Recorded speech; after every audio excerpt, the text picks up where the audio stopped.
Good evening, ladies and gentlemen, and welcome to the January 19th, 2021 meeting of the Milton Conservation Commission. Commission is appointed by the Select Board in order to enforce and implement the rules and regulations of the State Wetlands Protection Act and the Milton Town Bylaw governing the wetlands. As a matter of formality, we introduce ourselves and invite all to speak, but if so, please identify yourself with your address, but we do encourage questions and comments and criticisms, if you will. My name is John Kiernan. Steve, where'd you go next? Sure. Steve Ibis, Conservation Agent. Jerry Burke. Tom Svanlingen. Ingrid, Wendy? Ingrid Beatty. Wendy Garpo. All right, great, thanks. Number one, I'm sorry? We have one more. I'm here, Todd. All right, I don't see you. I'm here. Can you hear me? Now I can see There you you too. That's great. You did all right. You just dropped off my screen. Now you're back in real life. That's great. Thanks, Todd. All right, I think we're ready to go. First on the agenda is abbreviated notice of intent at 0 Guile Road. That's the Donovan Field. Do we have somebody to present on that issue? Yes, I'm right here. Jim DeSalle, Hi, Jim. Burke, and Fowler. Do you need anything up on the screen, Jim? Yeah. If you could put up the sketch, that'd be great. Oh, nope. Nope. There it is. How's that? Sideways, but that's fine. Yeah. Doesn't matter, does it? Nope, that's fine. That works fine. What we have is the Little League wants to put in a solar powered billboard or scoreboard for the Donovan Field site. And they went in there, thinking they would just, put it in, and actually Steve found, went down there and found that that they were digging in, quote unquote, in a wetland and adjacent to Pine Tree Brook and stopped the construction. The contractor just, filled back in the areas that were disturbed. And then we came before the board in December. And now we're here with a formal abbreviated notice of intent.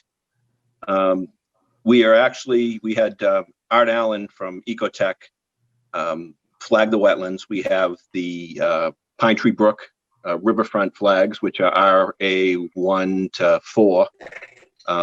Then there's a wetland that's adjacent to Pine Tree Brook, which are wetland flags A3 or A1 to A7. And we are outside with the proposed scoreboard is outside both buffer zones, the 100-foot buffer to the wetland and the 200-foot outer riparian. But we have an isolated wetland, which are wetland flags B1 to 13, and which is exactly that area there, that we are, the disturbed area actually encroached into it where he was digging the holes for the sonotubes and pushed, the spoils into that area. So we did affect the wetland area a little bit. There was about 1,200 square feet of disturbance between wetland B3 and B4. And then the total disturbance in the 25-foot no disturb, was about 1,200 square feet. 385 of it was actually in the wetlands itself. So what we plan on doing is we're going to be putting the scoreboard just outside the existing fence. It's outside of the riparian. It's outside of the 100-foot buffer to that first wetland that's adjacent to Pine Tree Brook, but will be approximately 30 feet from the wetlands of that isolated wetland. and that's pretty much the gist of it. The billboard itself is about the scoreboard is about 8 foot by 4. It'll extend about 10 feet off the ground. It'll be solar powered with the solar power mechanics will be attached to one of the 2 legs that extend up from the ground. The only thing that's actually going to physically touch the ground will be 2 approximately 2.5 foot by 8 foot deep concrete piers that were designed by a structural engineer. And you can see it on the the plan, the location of it. And again, it'll be about 30 feet from the that wetland area. We propose a silt fence. The filter mitt or approved equal that will extend around that area to protect the resource, and it'll also extend along the edge of the wetlands around the access where the machinery will come in, just on the outside of the existing fence for the ball field. Any area that will be disturbed will be reseeded, and the disturbed wetland areas will be reseeded with a New England erosion control restoration mix. And that's pretty much the gist of it. So just to be clear, in order to get in there, you have to drive immediately adjacent to the wetland. Correct, right around that corner of the fence. It's about 7 feet wide. So there's a couple ways to do that. I know that they're probably going to use the same type of light excavator they used before. Yep. Can they try to use plywood, or, if they have access to truck mats, to try and make sure they don't tear things up as they get in there? Correct, we can use the plywood. Okay. And The then, machinery that's going in there would be a compact excavator, a small lull to Yep.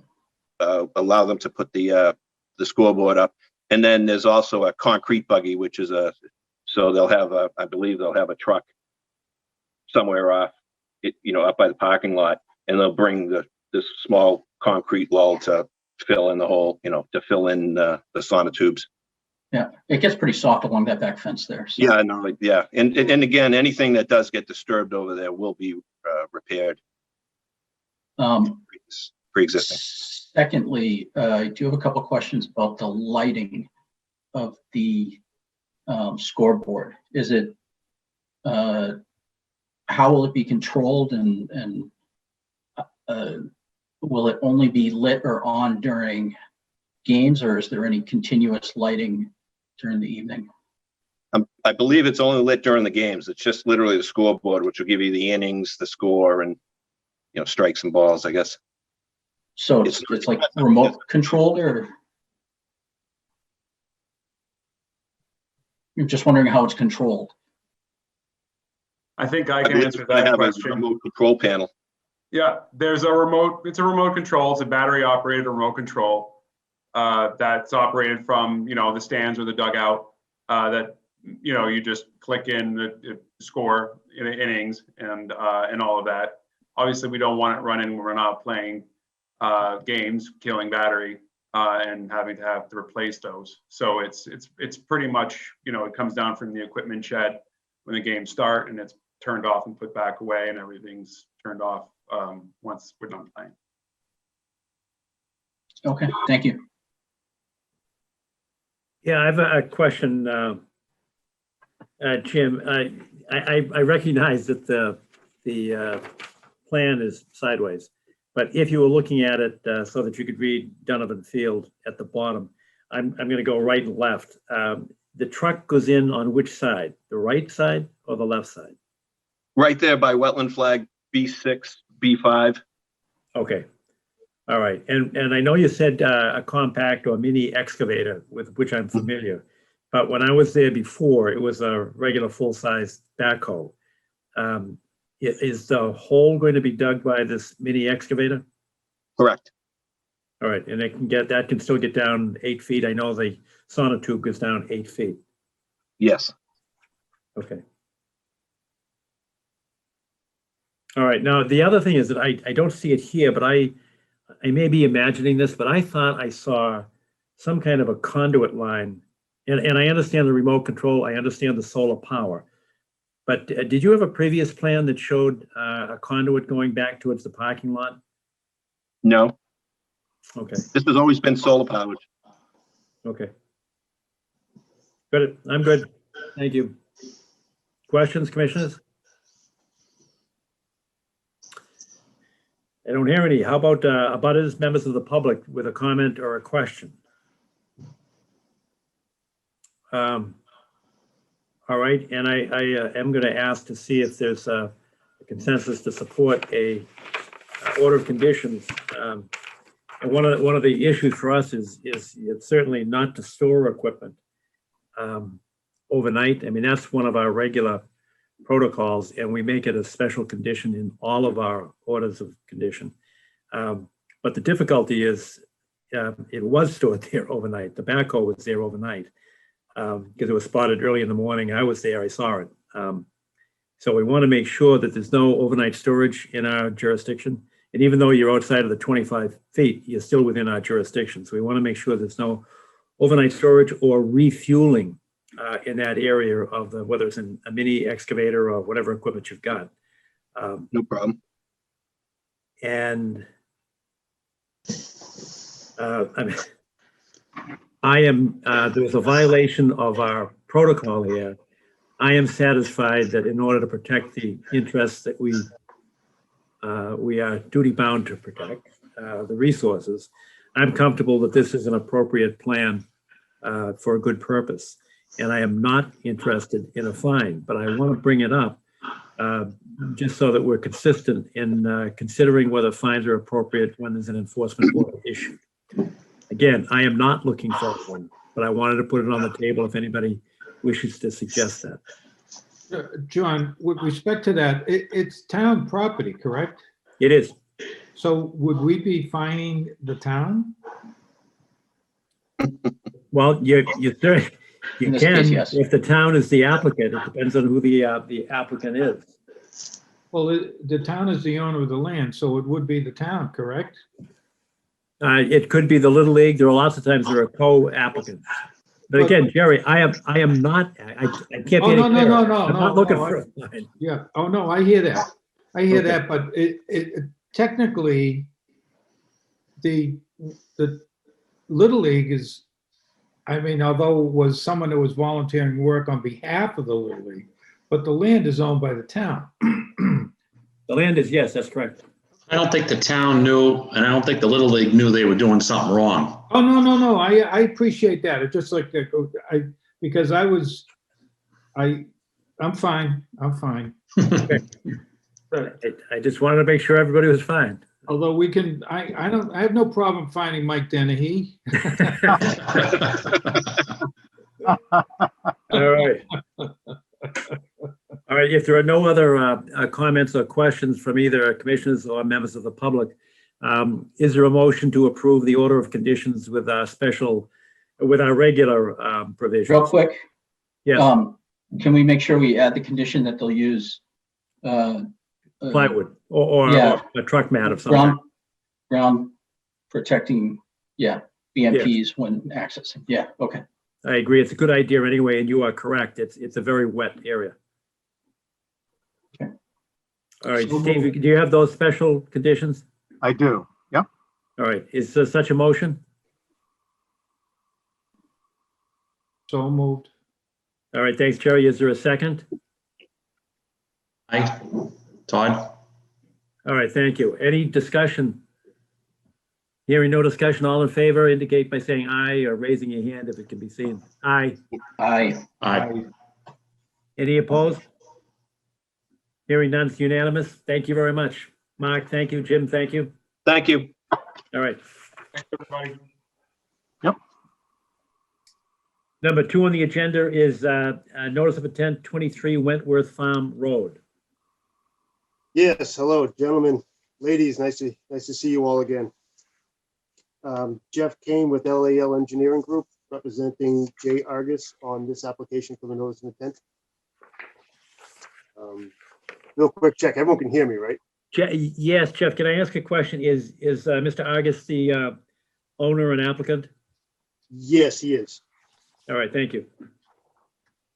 Okay, in this ongoing saga, obviously, of the Wentworth Farm subdivision, this is lot 5, one of the largest lots in the subdivision, approximately an acre in size.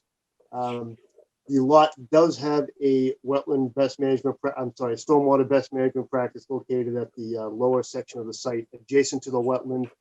That stormwater pond is in a drainage easement, and the work associated with that pond and the drainage structures leading up to it were approved under the 2006 order of conditions for the subdivision itself. That was the vast majority of the buffer zone work that was on this site. The remaining portion of the buffer zone, as you can see in the yellow line there on the drawing, the house, the compliant, Title V compliant septic system, the driveway, all hardscapes, all of that is outside the 100-foot buffer. There is a small portion of the site that will need to be graded. That'll be replaced with turf and seed. I'm sorry, loam and seed. That's about 1,800 square feet of buffer disturbance. That area was also disturbed during the stormwater pond construction. There are no additional trees being proposed to be removed. So that said, though it's a large lot, there isn't a large amount of buffer disturbance going on. And going through, as we have before, meeting the performance standards of the town and the state, starting with the state, we are not working within a bordering vegetated wetland. We have no disturbance in a river zone. We're not doing any work within an estimated area of rare wildlife, and we're not working in an area of critical concern. Meeting the town of Milton performance standards, we are meeting the state standard that we just previously discussed. We are providing erosion siltation control. There will be no catch basins used, and the resource areas are flagged. Some of the mitigation that we're providing, again, as since we are doing work within the 100-foot buffer, the total lot sizes of the subdivision have been reduced under the cluster development bylaw. We have incorporated low impact designs with reduced roadway pavement widths and no sidewalks. The development has provided over 180,000 square feet of open land conservation. Roof drains do capture the first half inch of rainfall, which equals a DEP stormwater policy treatment volume. Yard slopes have been minimized to reduce velocities. Low phosphorus fertilizer has been made part of the homeowners association of the subdivision itself, and all disturbed areas on the site will be replaced or stabilized with loam and seed. Jeff, can I ask you a question? I'm looking at the existing detention area. Yep. And I appreciate, I was initially concerned with, there's a pretty steep drop off there. So I was concerned with roof runoff, but I see the Caltech chambers, which I think is a good idea. Right. And the reason I'm asking the question is because we've had an issue at the lower states with the maintenance of the detention area. And it did create some problems, and it was being bounced back and forth between there is a homeowners association at the lower states, but the detention pond was on a particular individual lot. And so my question is twofold. A, is there an O&M plan for maintaining the detention area? And B, whose responsibility is it? Sure. There is an O&M plan that was part of the filing under the planning board and the subdivision itself. So that is on record. And there is a homeowners association. John, I do not have the name of the homeowners association on me now. You can either get that, or maybe there's someone on the call that might understand what that is. John, I do know there's a maintenance program for the drainage that's recorded for this development. All right, it's just the history of it is up at the lower states. It was like a hot potato going back and forth between the particular lot owner. And I'm talking, this is 15 or 20 years after folks had moved in, homes had been sold. And some of the newer folks are saying, hey, I don't have any obligation to maintain that detention. It's on, Joe Jones's land. So they were trying to pass it back and forth. I just want to make sure that there's an easement to that, and I know when we originally approved this thing, there had to be there was a maintenance plan for the drainage. Well, that's my memory of it. I'm just it's recorded. Marion recorded it. There definitely is. Marion, handled taking that in and having it recorded. So that's definitely part of it. I'm trying to find it now as we're speaking, but I do recall. It's recorded at the Registry of Deeds. I know that. Okay. And that pond is all in and seeded and everything. It's all finished. Good. Yes, I would agree with that, John. I took a look at it last Friday. Good news. All right, that's what I was concerned with, and I like to see the Caltech chambers where they are, and I think the leaching field is placed in the most appropriate place. So my only concern was the maintenance of the detention area, but I'm comfortable with what you've reported. And I do have a memory that there was an O&M plan that went back, even though it was, what, 15 years ago? Yeah, I'm kind of looking at some of the history now on it, John. I do see an O&M plan. Just trying to find what it was attached to, but I do recall that being part of it, and since I did develop it, so. I know Marion recorded it because I had to give her checks for it. I remember that. All right, well, we can simply make I think the easiest way is just to say that any approval of this plan would be accompanied that the O&M plan shall be recorded. Not necessarily with this, as long as it's recorded for the whole subdivision. We just want to make sure that it's recorded.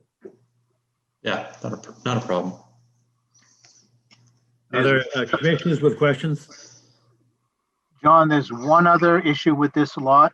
It still doesn't have a DEP file number, Jeff. Yeah, I know, and actually, I called today. Unfortunately, I got the recorded message that they're all working remotely. They're not Right. checking messages, and I just gave them an email. So yes, I understand. I don't know why. The fee's been paid. Obviously, the plans are in electronically. So I'm not sure what the issue is with that. If the commission was going to go ahead and approve it, I would ask if it could be conditioned, obviously, on getting that number, which I would imagine should be in short order. Well, Jeff, the policy in the office is not to issue an order without having a file number. That's all. Okay, so, and we'd let you know when we got the file number. Yeah, and obviously nothing I can do about that. So, Right. Yeah, it is what it is. So just for clarification, What's that? sorry, just for clarification, how many lots are left within the subdivision? I mean, There are, There's two. tonight two. there'll be 3. Well, yeah, with tonight, there's 3, but after this one, there's 2.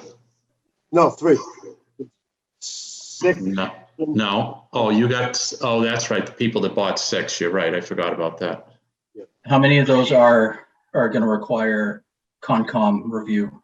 Those are the 3 that are going to require Concom review. The 3. Okay, what about the total? Or does every lot require Concom review? That's it. All the rest of the ones are going to require review. Okay. The only reason I'm asking is because of the question of the O&M plan and the understanding of the responsibility for the stormwater maintenance, and just to make sure that, so the HOA is established, there is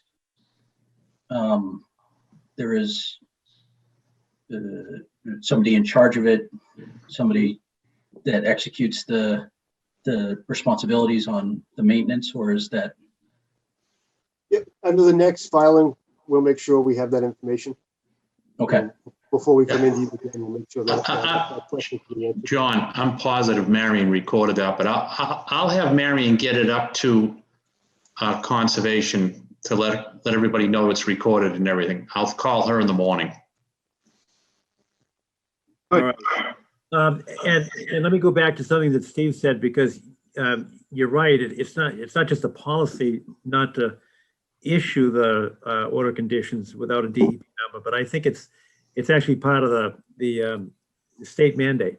Yes. We don't have the authority to do it, but notwithstanding that, I think we could take a vote, as long as everything else is in order, that's conditioned about that it's not going to be issued from the town until such time as that DEP number is in.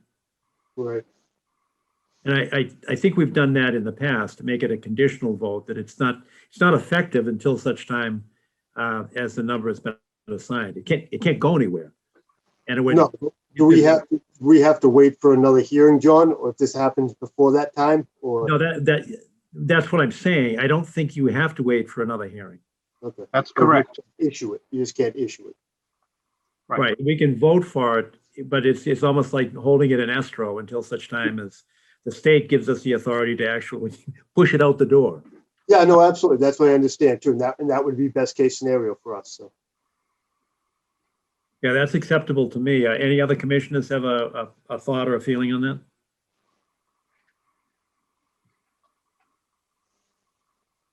All right, Any other questions, comments from commissioners? Are there questions or comments from abutters or members of the public? I actually have a question. I'm sorry, I was muted. I heard you say that, that the homeowners are going to be required to use, did you say low phosphorus or no phosphorus fertilizer for lawn care? Let me double check. I thought it was no phosphorus. You're not allowed to use phosphorus anymore, I don't think, in fertilizers. So, my understanding. That's actually part of the subdivision order of conditions itself too. That's one of the conditions. But let me check that they're doing low phosphorus fertilizer as part of the homeowners association requirement under the planning board. I'm sorry, one more time. Did you say low or Low. no? L. Yeah. Low, okay. Yeah. Okay, and so what exactly does low mean? How is that quantified? I don't believe we ever actually quantified. I think it's called for under, let's see. I'm not sure if fertilizer manufacturers label things low phosphorus or not. It's the first time the question's been brought up. I wasn't sure if it was standardized or if that's a subjective. It's thing. not actually called out as a number of a value.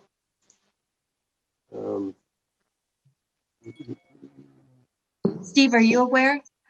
No, I'm sorry. I am not aware of that particular clause.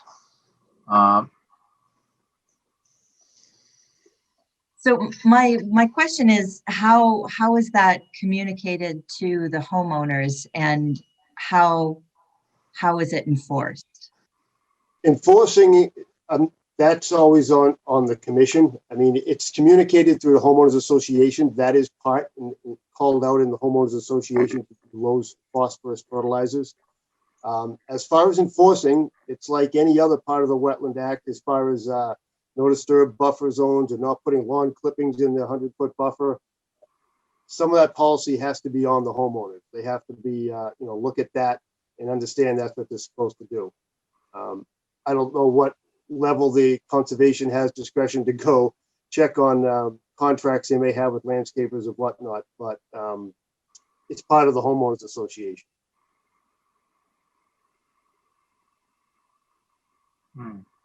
So my concern is that, in my experience with the short time on the commission, that information is not always conveyed to the homeowners and not always adhered to. Well, it gets So recorded. I'm wondering if, I mean, there's only so So far is there- you can go as far as following through with it. You have to allow, most homeowners are more aware of wetlands and restricted areas and things of that nature, and there has to be a trust factor involved with it.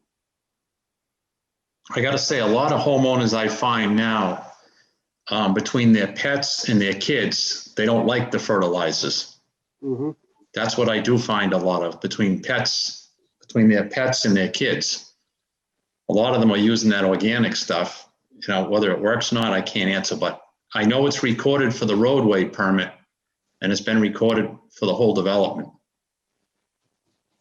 The low phosphorus. I would agree with that, Todd, but Can we clarify something I would here? agree So- with that, Todd, but also, Well, I mean, what could you do? Put a cop on everybody's Hans, house go ahead. lot? I mean, what do you do? You're So there recording, is- you're trying to cover every base you can.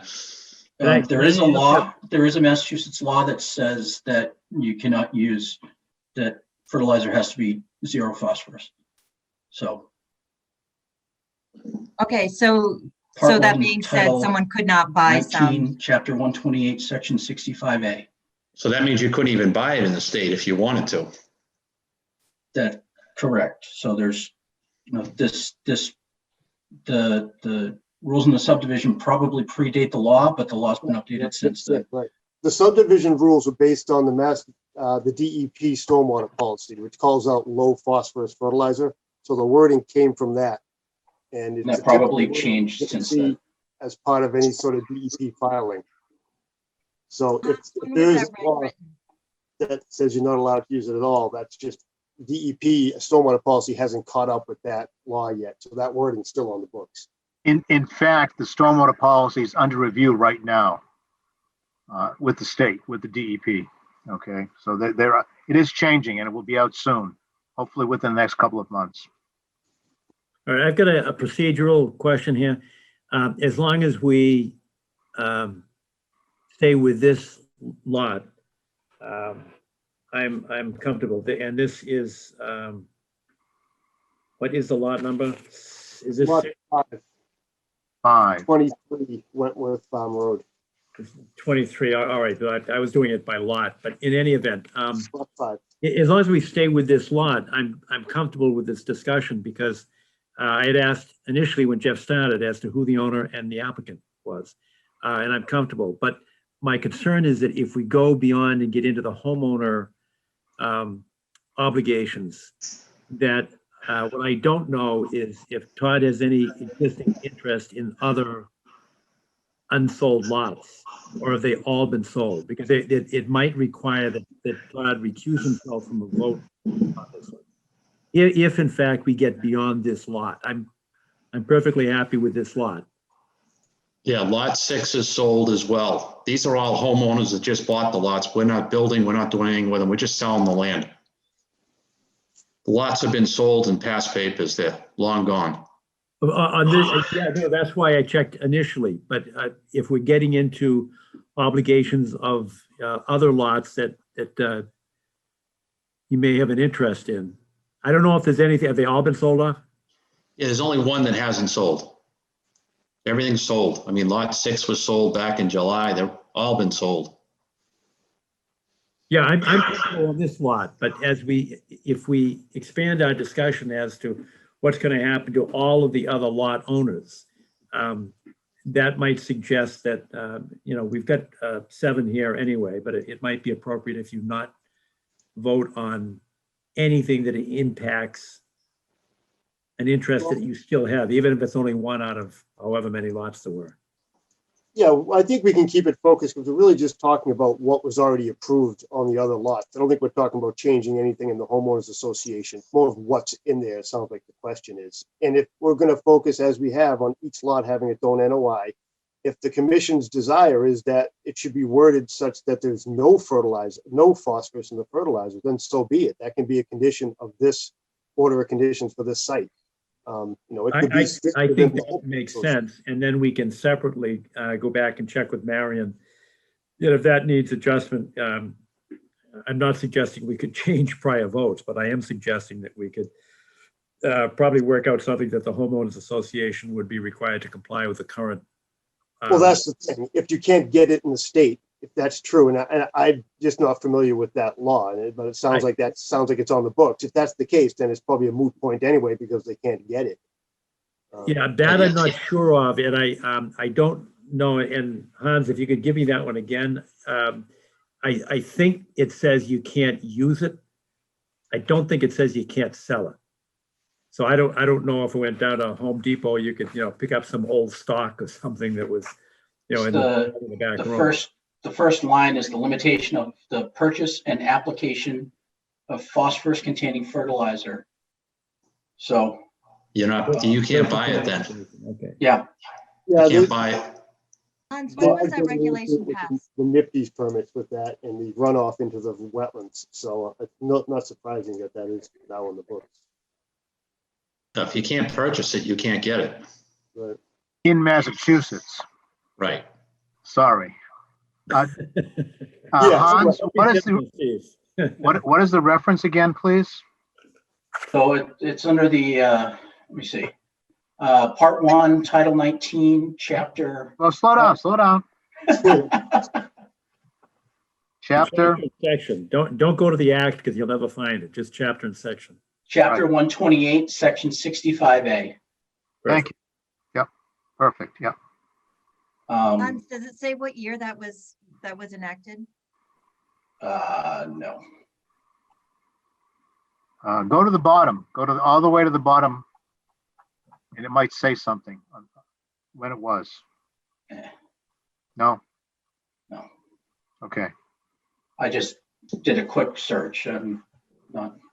But my only suggestion would be to, if there is going to be a change to the HOA, is just that instead of referencing specifically, you know, whatever fertilizer, it just says it or reflects whatever applicable regulations are in effect. I mean, that's, so if science changes its mind in 20 years and says phosphorus is great for the environment, even though it ain't gonna happen, either way, the thing will be compliant and no one will have to change anything.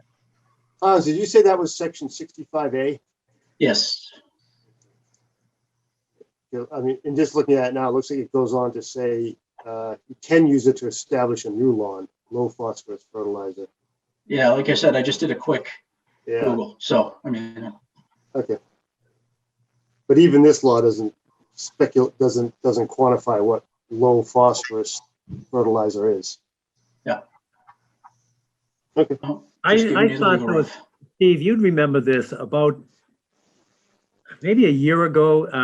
There was something from the MACC that went around suggesting that we all contact the town of Falmouth, who was one of the first conservation commissions to impose a town bylaw Yes, governing fertilizer. that's true. And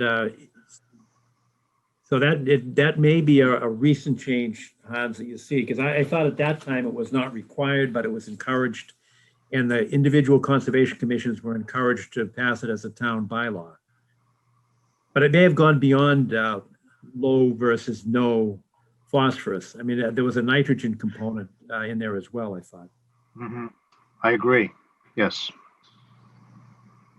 Well, in any event, we can make that part of this condition for this particular lot. And then we can ask Marion to, if we need to, if we get a hold of that originally filed one. And that, everything that's been here comports with my memory, that back when we approved when the roadway was first being designed and put in, there was a O&M plan that came along with that for maintenance, which is my big concern. And if we need to see if we can adjust that, at least on a go-forward basis, we can certainly add language to ensure that the homeowners stay in full compliance with the Massachusetts regulations as Hans suggested.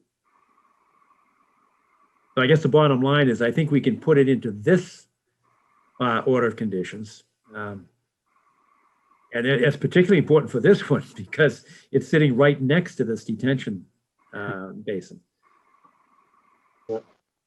I was just reading over that Falmouth bylaw. So anyway.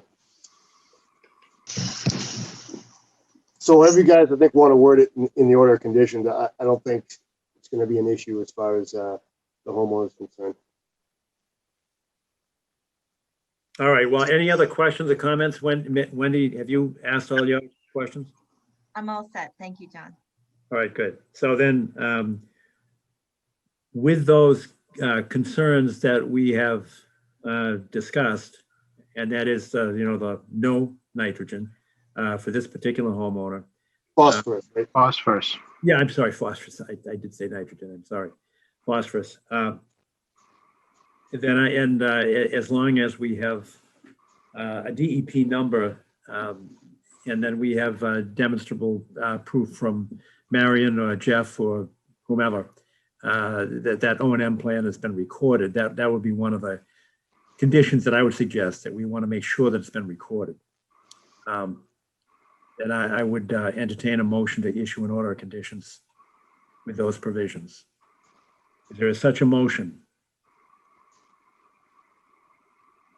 Hans, I see your hands. Is there a second to Hans's motion? Second, Thank you, Jerry. Thank you, Wendy. Is there a discussion? Hearing none, all in favor, say aye. Aye. I, Any, aye, okay. Any opposition? Hearing none, unanimous. All right, thank you very much. Thank you all. Jeff. Thanks, Jeff. Yep. Next on the agenda is notice of intent, 1062 Hillside Street.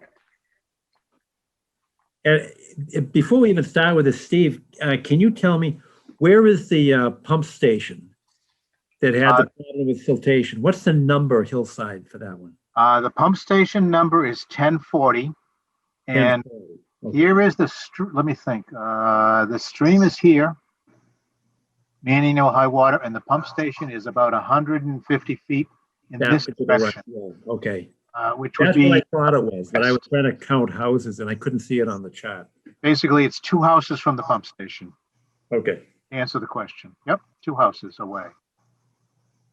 Okay, and is there anybody here? Yes, Dave Plenty from Collins. Oh, very good, Dave. I was wondering who you were. Yes, that was me. Okay, great, great. And there's the plan. I'm going to zoom in on it a little bit, okay? So, good evening, everyone. I'm here to represent a septic repair or a tie into a sewer under a notice of intent for 1062 Hillside Street for a Maurice Gannon. He's bought the property. The septic has failed. The septic is in the front of the house. That septic system is within the 100-foot and 200-foot riparian zone of a river that is to the east. It's a stream that kind of, if you've been out there, it's all lots of wide open fields, and I think it just drains a lot of those fields out there. They go very deep further back. Actually, this river, actually, Dave, you're incorrect. This one drains off of Great Blue Hill, and there's another one that you folks have got the wrong flow direction in. This one actually moves to the east. This stream right here comes from a pond and goes to the east. It moves to the east. Yes, And it does. The one to the east moves from the south, from the north to the south, correct? That's correct. And they connect yeah. here, and Yeah. then they connect here, and there's another stream that goes on from the connection right there. Yeah. Okay. Okay. Yep. I just checked it off with on the USGS topo. Okay, just to let you know. Okay.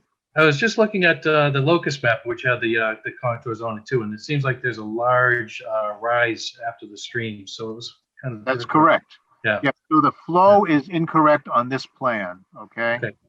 That's all. Not a So- big deal. So we're going to fill in the existing, it's a leaching pit. It's in the front of the house. That's within the 100-foot and the 200-foot riparian. The riparian zone and the wetlands were delineated by Brooke Monroe. She's the botanist from out of Carver. And so the existing pit is just going to be filled in and abandoned. And what we'd like to do is there's a sewer connection to the rear of the property, to the south end of the property, and it's been there for this main purpose, to connect the house whenever the septic failed or the Board of Health required. And so that sewer line, the sewer connection is there. We don't have to disturb any woods when we put this in. It's all in open field. And the work will be within the 100-foot riparian zone. And it will be within the 50-foot buffer. But it will also be in previously disturbed areas. And we are proposing in that black dash dotted line, erosion control measures, and everything will be stabilized before these erosion control measures are removed. There is a section of pavement for the driveway up front that is on the abutter's land. It's about 100 square feet. The abutter is aware of this. They've already been approached, and they agreed to allow us to remove that section of pavement from his property so that there won't be any infringements onto his property. So we'd like to remove that as part of this NOI. And we'd also like to build a 10-foot by 22-foot deck within the 100-foot and 200-foot riparian zones. We are proposing a stone trench around the south and east side of the driveway. The stone trench is basically pea stone on top, non-woven filter fabric, and then stone beneath.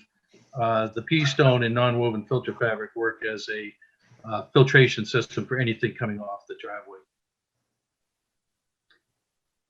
I believe that's. So the stone trench isn't really shown on this plan. Is that correct? It is. It's All right. it says It's on another right here. section. Right there. No, Go the other way? yeah, go the other way. Thank you. And then down, there's a stone trench detail there. Right. And then the stone trench is shown on the plan. I just have to find the wording for it. Okay. Yeah. Let me see. Infiltration trench start, proposed pavement limit right there. Right here. Okay. Yeah. And do we have, that's a start. Where's the end? The end would be over by the deck. It goes up, takes an angle and moves over towards the deck. Okay, so basically it starts here, it comes down, you're talking. Yeah, it comes down. That's the way that the driveway slopes. So it's these two parallel lines right here. Is that correct? That's correct. Okay. Now the two parallel lines extend further toward the street. Does the trench, is that the trench as well? Does it continue toward the Yeah, I street? think George had gotten that. The trench continues right to the elevation 164. Yep. Got Um, I Okay. think that George has mislabeled The start. the Okay. start. Okay. I also have another question. You're just very, very close. I just wanted to note to the commission that the green line is the BVW line here, That is correct. and you're just very close to the BVW down in here. You do have your erosion controls between your connection location and the BVW. Okay, just wanted to note that for the commission's benefit. Yeah, it's 12 feet. 12 feet? Yeah, Okay. 12 feet. Are you comfortable with that? What's being proposed? I am, yes, Wendy. Okay, thank you. So it just trace for me, Steve, if you can, with your cursor there. Where is the pipe connection going? Sure. Hang on a sec. We'll go up here. Yep. It's going to come out the front of the house, take a 90-degree turn, another almost 90-degree turn down. And it's a cut and cover job is what it is, all the way down to here. And there's an existing sewer manhole over here. Tell me, I don't know if there's a manhole over here, Dave, or not? Yes. Yes, there is a manhole and it's. At this location, right? Yep. There. It's perfect. Is that dropping all the way down to the MWRA trunk line? Or Um, No, it's a Milton line, John. And what happens then is the Milton line, I took a look at this. This line goes over to the pump station, okay? Then the pump station has a, what is it called? Pressure line. What is that called, Dave? I just lost the word. Force main. The force main Yeah, I'm sorry. Yeah. down Hillside Street over to Canton. It's a really interesting system. I thought the force main would be coming by this property, but you are correct, Dave, in noting the flow of the sewer line goes toward the pump station here. Gravity fed, yes. Yep. Right, it's gravity fed and it's not apparent from wandering the site. That's true. Yeah. Really interesting, very interesting, complex. And it just picks up a few houses on Hillside Street. You know where Carisbrook is? Yes, Carisbrook is over to the When right that hand of When that this. was first built, one of the big problems was that the MWRA main line is right underneath that. And it's Sure. got to go right by this lot. You mean in the woods here somewhere, or in the wetlands, John? That would be in the wetlands, even further in the wetlands. All right, yeah, and I know it's deep. I know it's way down. Yes. Yeah. Okay. Yep. All right, well, I think, to the extent that this is going to go through the 25-foot non-disturbance zone, we'd have to have a second vote. But am I correct in my thinking that this is a vast improvement over a septic system to tie into the sewer line? Absolutely. Yes. I would agree on that one.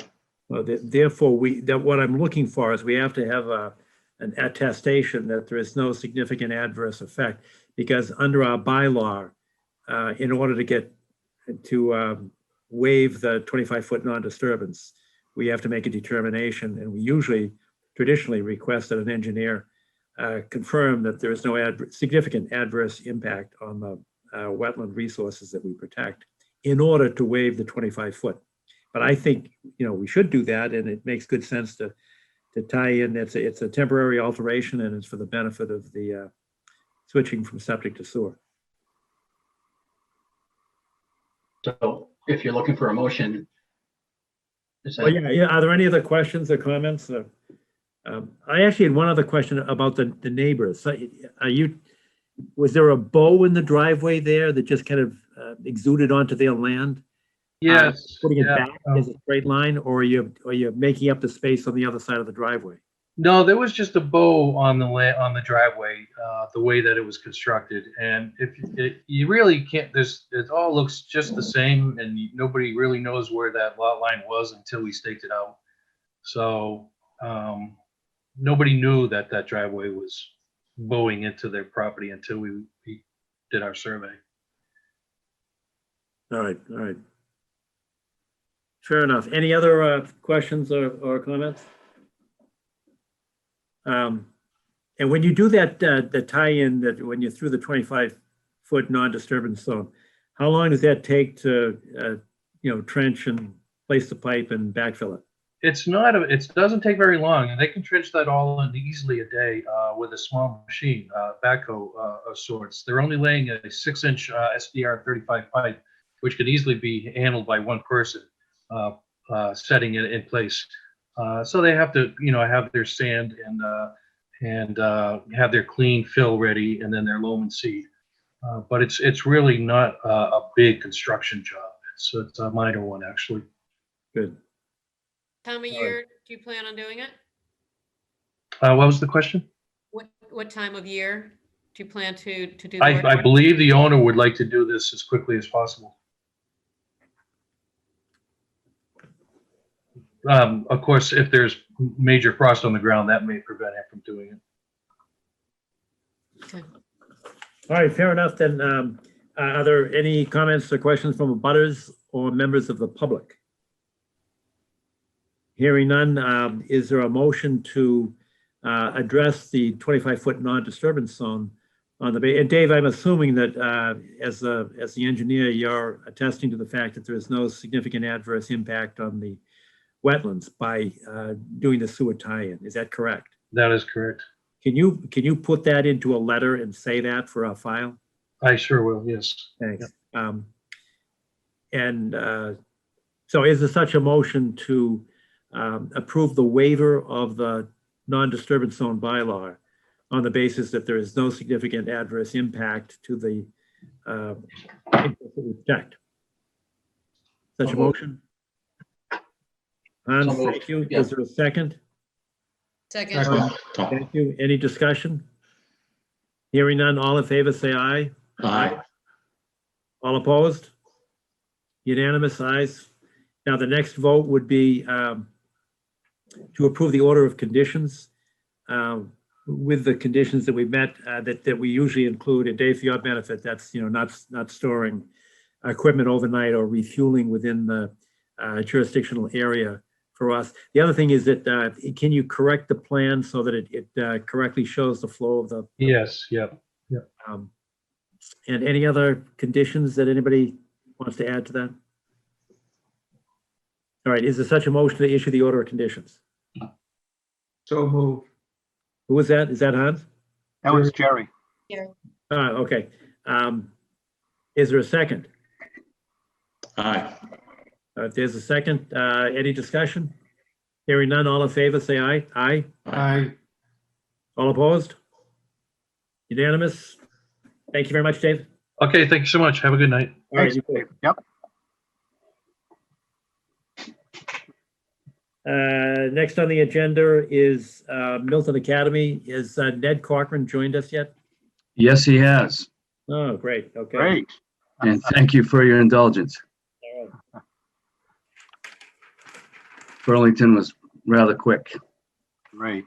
And Ned, I just put up the plan that shows the median high water of the brook, and then the BVW line, and then a couple of the RFA, and the 100-foot buffer zone. Okay? Sure. Just for reference purposes. Great. Could you point to the 100-foot buffer zone, please, Steve? The 100-foot buffer zone from the BVW is right here, the orange line. Okay, the 100-foot buffer zone from the mean annual high water is not shown on this plan. Okay, this happens to be the 200-foot riverfront area, the red line. If you can make out the difference in the colors. Okay. Sorry about that. Okay, so Okay. we've got the 200 RFA, the 100, the BVW, and then the river itself. Okay, or the stream, I should say. That's Unquity Brook. Okay, and can you, I assume that this, the circle area to the left of that red line, are these the mounds of dirt that are presently there? They're probably called soil. A soil scientist I knew, there's no such thing as dirt in soil science. He was a guy that used to take the soil, put it between his teeth, and tell us how large it was, what size it was. No They have kidding. great teeth. And Right. can you give me a guesstimate as to the entrance into the, Yeah, it's way over here somewhere. well, I think it's This is- further down. Yeah, this is probably way over in here, Okay, Top. but, way off plot, right? okay, but down, because I can't see any of these I numbers. think Okay. Gun Hill Street is to the top of the plan. That is at least the correct. Top of the screen. Yes, And that's the correct. the entry is off of Gun Hill. Right. Yep. Okay, And the Actually, there we go. right. There we go. There's Gun Hill, and you can see the entrance right here. Right. Okay. And we're looking at actually this area right in here. okay. All Okay. right. So we were, Mr. Chairman, we were before you on a continuation of the enforcement order in December, and thought we would be back before you tonight to start a hearing on the notice of intent, which is being prepared. That was not quite ready in time for the filing submission date. So it has now been finalized, and it will be filed within the next several days and ready for hearing at the February hearing. So I wanted to report back on the status of the preparation of the NOI and first and foremost. And then second, we have a question that arose on the amount of the filing fee. The area that we're working in is approximately 2 acres. The total size of the lot is 16 acres, and we're just not sure how to apply what the standard is for the filing fee. I know we've asked Steve and we asked Kathy Bowen, but they've referred us to the commission. Why wouldn't it be the full lot size? So I just think our understanding is that it generally would apply to the area, generally within the work, but we'll leave it to the discretion of the commission. Yeah, I see no generally- reason to exempt or to decrease the size of this. It's a 12 or so acre lot. Yeah, I think generally we use the lot size. And I acknowledge that we've adjusted that in the past for some not-for-profits, but we generally look to the lot size. I thought you were going to say that, the Academy owns, 300 acres or something, and you're trying to get it down to lots. I thought you were going to go from 300 down to 12. No, that's fine. We're just asking the question and acknowledge that as I read the schedule that it may apply to the full size of this lot, which is I think 16 acres, and so we'll file a fee. We will pay the fee accordingly. All right, I think that's appropriate to do it in that fashion, unless anybody thinks differently. Okay. Yeah, we don't know. I'm not asking you to speculate. You may not have seen the final product, but I suspect that we're going to need another site walk. Yep. But I don't, it may be appropriate to have a discussion at the next public meeting first, so that we can get our questions out on the table, then we'll know more what to look for. Because I don't know what you're going to suggest, and I'm not asking you to, prejudge what the recommendations are going to be for remediation. But I just didn't know if anybody else had the sense that we should see it again, number one, and number two, whether before or after we see the notice of intent. I suspect we should see it again after we get the notice of intent. I would agree with that, John. I agree. All right, fair enough. Before we end, however, is Marvin Gordon online? I just want to share with you, Mr. Corcoran, a conversation. Marvin Gordon, former select person for the town, called me about this. And I want to share with the group what he said to me, and I realized that I have nothing in writing from him, and I asked him to attend tonight. But because this has been an ongoing situation, what Mr. Gordon said to me was that back in the 90s, there was some situation that he addressed with whoever the business agent was back then and the headmaster of the school. And there was an unofficial agreement to, I know that it appeared to be a land filling going on.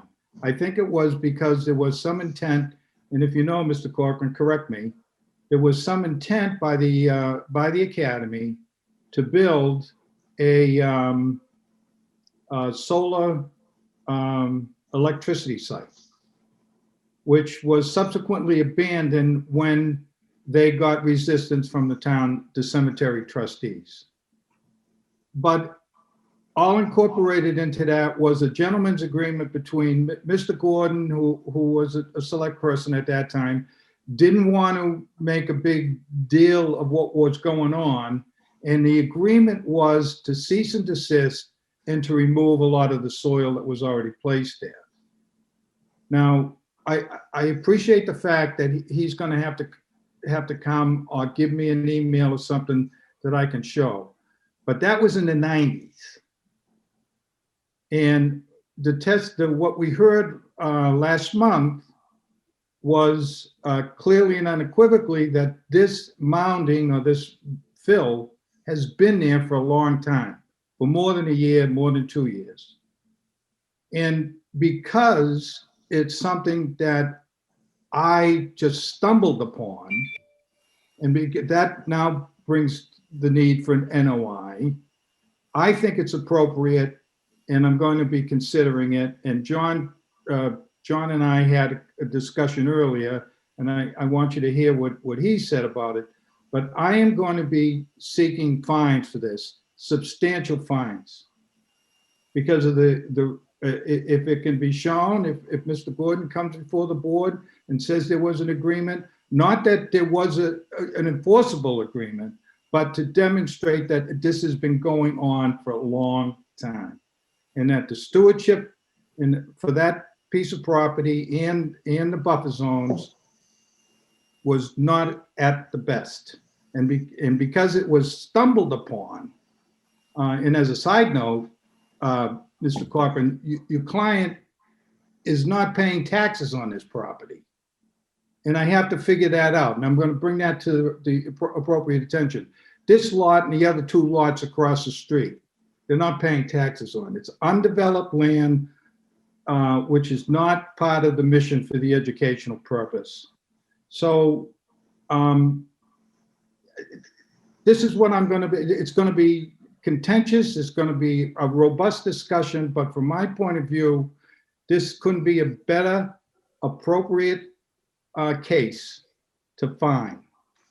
And I'm throwing it out there out of respect for you, but your client is gonna have to get over this hurdle.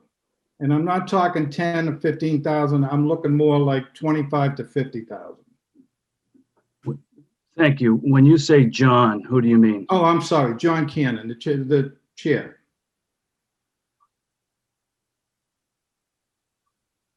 Yeah, maybe I should respond to that, Ted, because, and I'll tell you the discussion, it is that, let's get first things first. I mean, a fine may or may not be appropriate. We have certainly had occasions in the past where violators were fined, and we have occasions in the past when violators were not fined. But I think in order to make that kind of a judgment, we need to get the data first. And part of your remediation plan, I think, is going to be explore things like whether or not any of the fill was contaminated or whether or not it was clean fill, how much of it was there, if you have to restore, at least within our jurisdiction, back to original grade. We'd want to know, from that perhaps whether or not the fill had been, killed off a bunch of trees. Those are the kinds of things that we'll see with a remediation plan, or I think it would be discernible by that remediation plan. So I'd like to see, our interest is to protect the resources. So I think that's at the forefront. And then we can, when we get that kind of data and get the resources back to their original state and protected, then I think it's a fair topic of discussion. But I think it would be premature to consider it at this juncture. Thank you. I agree, John, and I appreciate the conversation we had earlier. As part of your plan, I'll be asking, but I'm throwing out there now because maybe you can have the test results. And I'm looking for soil, not dirt, but soil analysis of the mounding soil as well as the fill. You're looking for analysis of soil within your jurisdiction? Well, I think that not that's all only you're within the entitled to. jurisdiction, but reasonable distance away from that 200 because of the indirect impact it would have on the buffer zone. Especially if it's something that's leaching down in and has been for years. I think that's more than fair, but.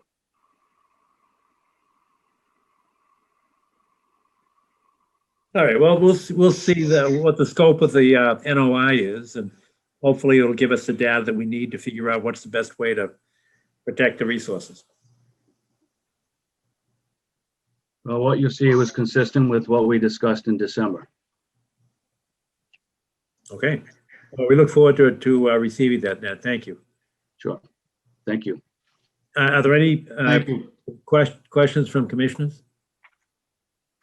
Or abutters or members of the public, anybody? All right, then I think at this juncture, we'll simply await the filing of the NOI, and we look forward to seeing you. When's the February date, Steve, do you know? Well, the second Tuesday in February. According to your calendar, it's February 9th? Let me flip over to correct. Yep, February 9th. All right, that's great. We look forward to seeing you then, Ned. Thank you. Thank you. Thank you. Thank you very much. Okay, next on the agenda is Community Preservation Act, the CPA. Okay. Julia, are you back with us? I'm here, yes. Wonderful. And just tell me to, hit the slide button. Okay. Okay. I just want to let everybody know that this presentation was put together by Allison Quinn, the Assistant Town Planner. She's the expert on this. I am not, but I'll do my best to go through it with you. As you know, the ballot was approved in November for the Community Preservation Act, and now this is just an explanation of where we go from here. So next slide, please. Sure. Is that the next slide? Yes, that's number 2. Yes. So the town of Milton can expect to receive funding from the Community Preservation Act in 2022. People will start seeing it on their tax bills in this coming July, which is the beginning of the new fiscal year. And it's expected to bring in about $876,000 in the first year. It should cost taxpayers approximately, if you average out people's home values, which is all over the place in Milton, it averages out to $82 a year for homeowners. And 1% of your real estate taxes would be taxed, as well as commercial real estate. Right now, we are paying into a fund through fees associated with registering of deeds. But those fees are going to other towns. So that's why they enacted this, so that we could pay this fee and have it all come back to us. It says the funding will be received through the State Department of Revenue and the Town of Milton Treasury. So the Treasury Department will be working out the details on how to collect these taxes. Qualifying Milton residents may complete an exemption form. These residents exempt from the CPA tax are low-income individuals, which means they earn 80% of the median income of an average person, and families and low to moderate income seniors. The exemption form will be made available through the town. It will probably be on the Treasury Department's website, but there will be a specific website set up specifically for the CPA by itself, which the planning department probably will be putting together, but I'm not sure if it'll be a collaboration or not. Milton taxpayers will receive notification of their CPA charge on their tax bill, which, like I said, will be in July. The town of Milton will provide online access to community preservation information as this process progresses in advance of the first funding round. That's the special website I was telling you about. Okay, next slide, please. How does the Community Preservation Act funding get distributed? The funding must be minimally distributed at 10% into each of the following categories. I don't know if you guys read the article on the warrant or saw the presentation at town meeting, but the three categories are open space, recreational spaces, which would mean, playing fields, walking trails, pocket parks, those types of things. Affordable and community housing, which could mean a number of things, but it'll get this upcoming slides will explain more of that. And historic preservation. Remaining funding may be used for additional qualifying projects or set aside for future funding rounds. Next slide, please.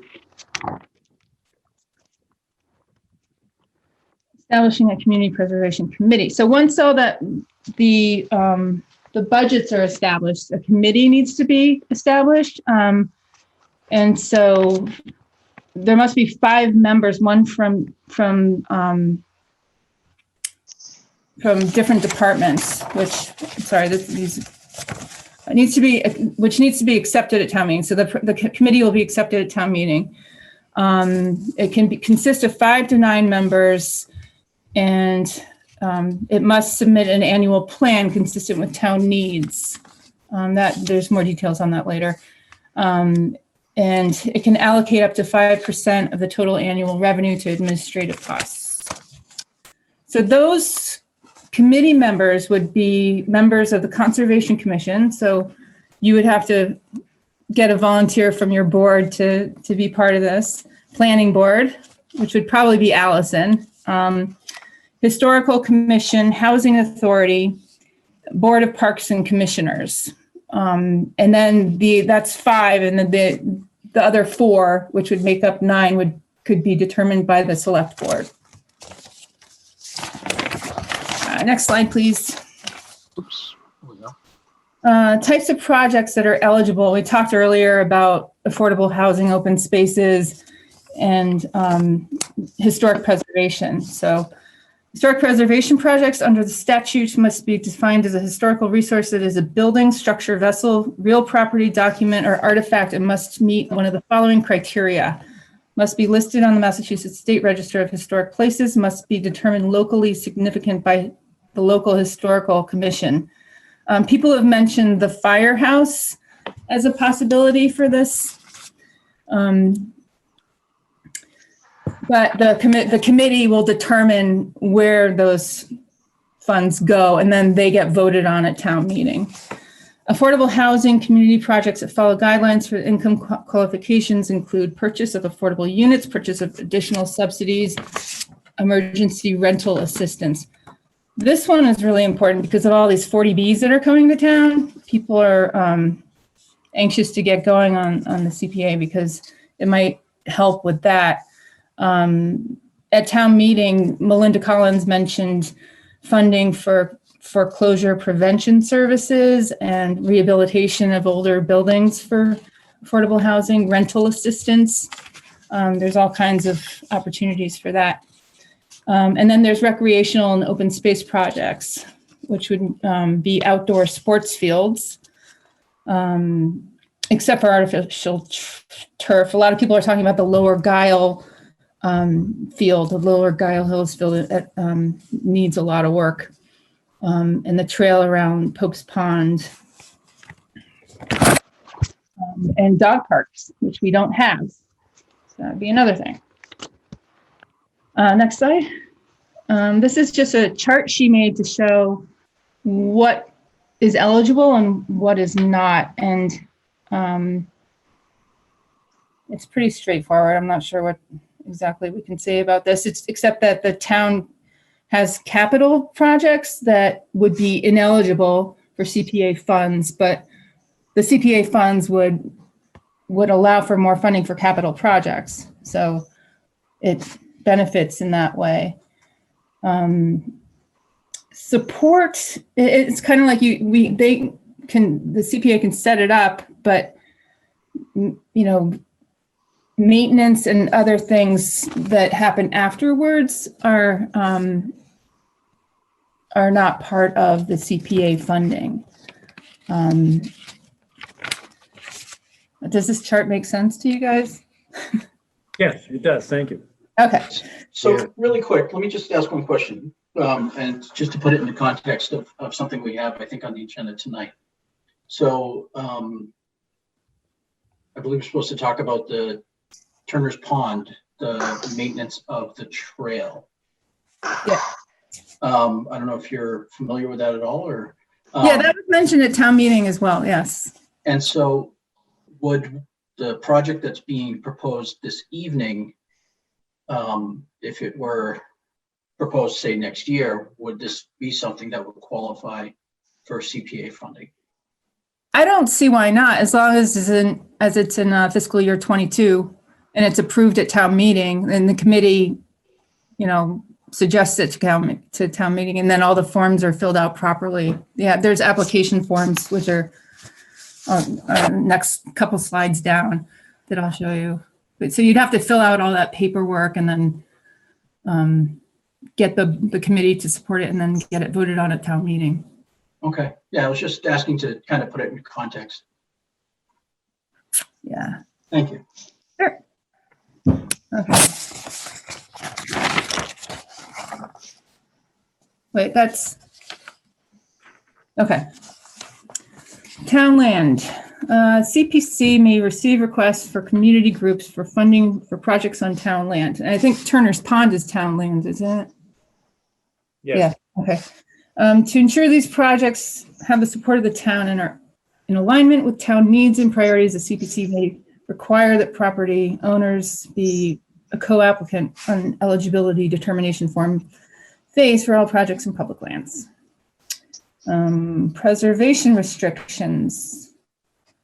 This is probably why I'm before you guys tonight.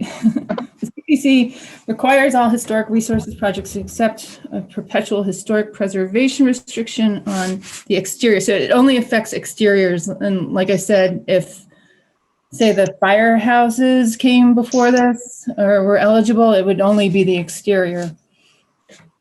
CPA legislation requires that all property acquired with CPA funds be perpetually preserved for the use for which it was acquired, such as putting a conservation restriction on open space acquired with CPA funds.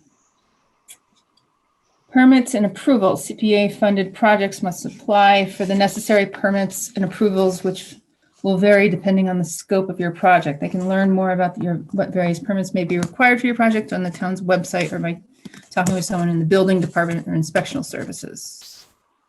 Right. The process. So you first need to do an eligibility form, which would be found on the treasurer's website, or probably the website that we'll be developing. So that just shows that you're meeting the requirements of the CPA. And it has to be approved in order for an application to be accepted. And then there's the eligible project application, and that's more involved. That's, as you can see, a bunch of bullet lists, bunch of bullets there for what would be required for an application. And again, it would have to be voted on at town meeting, you know, and get support from the community, maps, photographs, project narrative, letters of support, direct abutters need to get involved, civic organizations, all that kind of stuff.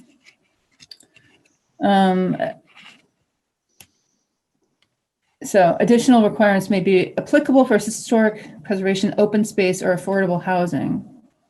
Further instructions will be available during the eligibility application process. So you would probably have people going before your board for open space issues. And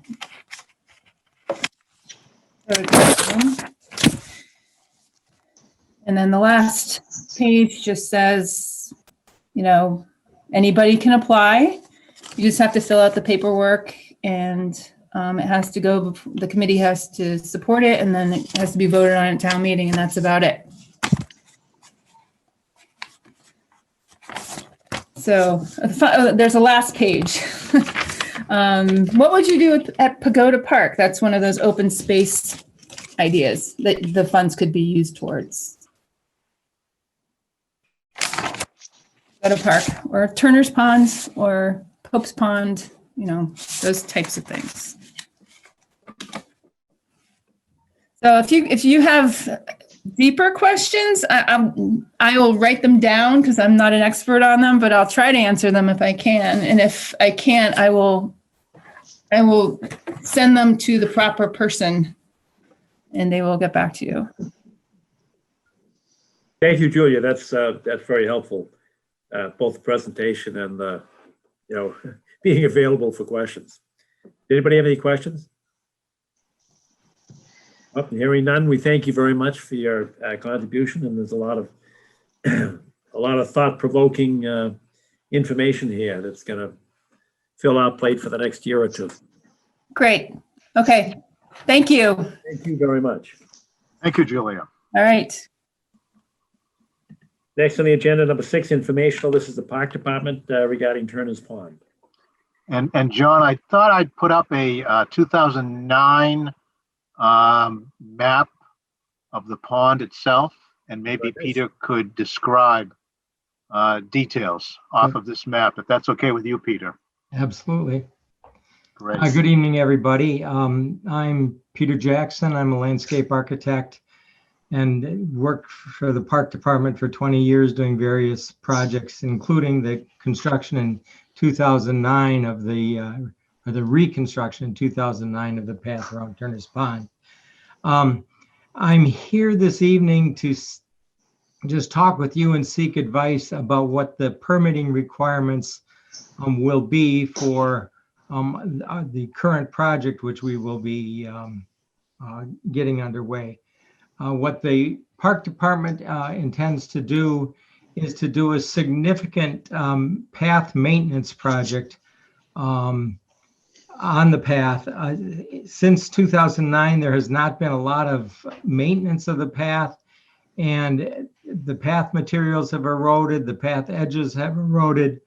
And there's been some settlement. So we're at a situation when the path was reconstructed in 2009, one of the problems is that that a lot of it was underwater for a good part of the year, and it's very difficult. It's heavily used to go to Glover School. And Steve, if you could put your cursor maybe on the school, or maybe Over here, yep. over there. And the upper part, the section of path on the upper side of the pond on this graphic is pretty low lying. And in 2009, when we rebuilt it, we increased the elevation, which required some fill in the bordering land subject to flooding. And in replacement for that, we created some compensatory flood storage and a restored wetland. The project in 2009 was done. The board issued not notice of intent, the order of conditions, and the neighbors appealed that to DEP. There was a lot of concern about too many people coming or whatever it was, and so they appealed the order to DEP, and DEP issued a superseding order of conditions, which in essence confirmed the order that this board had issued. So the project was completed at that time. I just realized now, Steve and I were talking about it, that the park department never did get a certificate of completion. So exactly what that means, I don't know, in terms of whether that's an open order still from 2009 or what it was. So the intent of the project is to reconstruct the path to the original permitted elevations from the 2009 project. There won't be any filling beyond that. It's really to reestablish the grades that were constructed at that time. So our question, seeking advice from you, is will that require a notice of intent, or can it be a determination of applicability? It's a maintenance project. We're not providing any fill beyond what was the elevations that were created in 2009. So the project hasn't started yet. That's why I don't have plans or anything, but we're looking for advice or your knowledge on what our permitting strategy will be for this project. Pete, if I can respond, first of all, I'm a huge fan of this project. I was at the time. I salute Charlie Gamer for his enthusiastic support for this project. I think it worked. And I think of Charlie every time I walk around there, and I'm there at least once a week. I would like to see a notice of intent, and not to make you jump through any procedural hoops, but I think it's going to be more than simply maintenance. I think you're going to have to dig up is the wrong word, but properly scrape off or reconfigure and maybe compact some of the soil right near where that between the intermittent stream and the number 29, that gets pretty wet, and over towards the right in there, and then around right there. I had to dodge around some big puddles there last week. We're definitely talking bringing in new material, but to the contours that were established in the previous permit. That's why.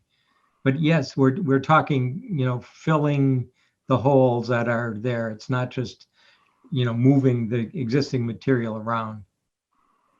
Yeah, I don't see any downside to sort of the formal approach. I think it's more than simply maintenance. But and I will not speak, and I cannot speak for the commission itself, but you've got a huge enthusiastic supporter. I thought it was a great idea at the time.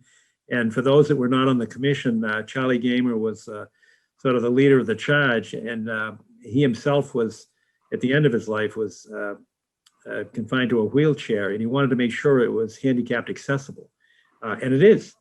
And one of the questions that first came up was, is this going to degrade over time? Obviously it did, But other than when it's really wet, it still looks like it will support wheelchair wheels, except for in those, deep puddle areas. Right. But it definitely is in need of repair.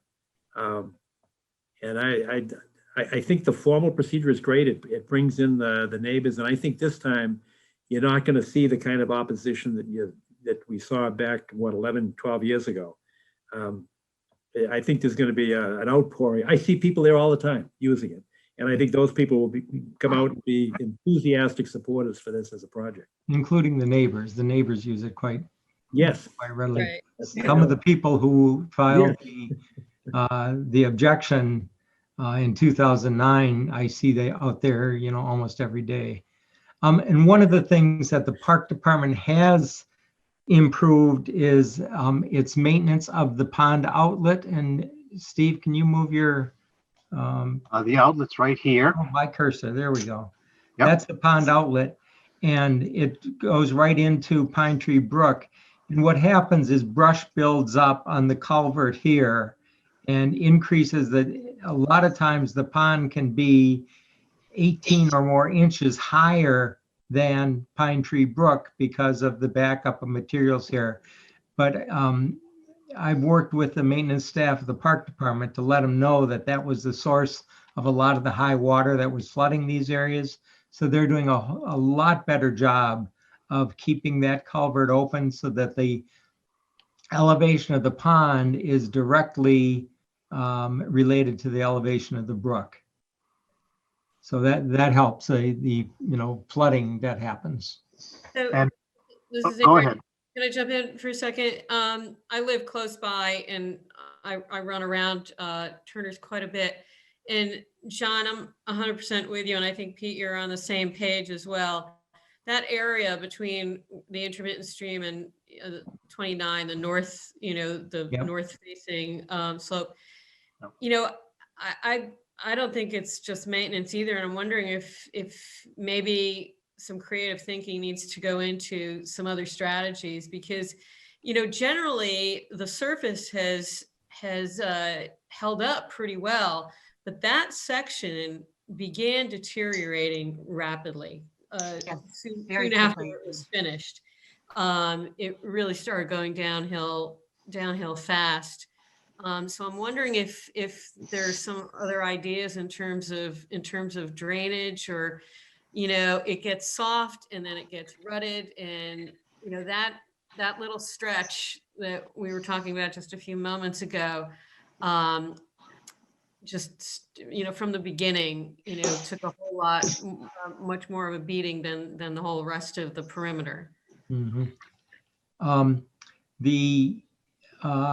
As part of the project in 2009, we put a new drain that picks up some of this stream overflow. It would overflow because the outlet, the 30-inch outlet culvert that was there originally was blocked up.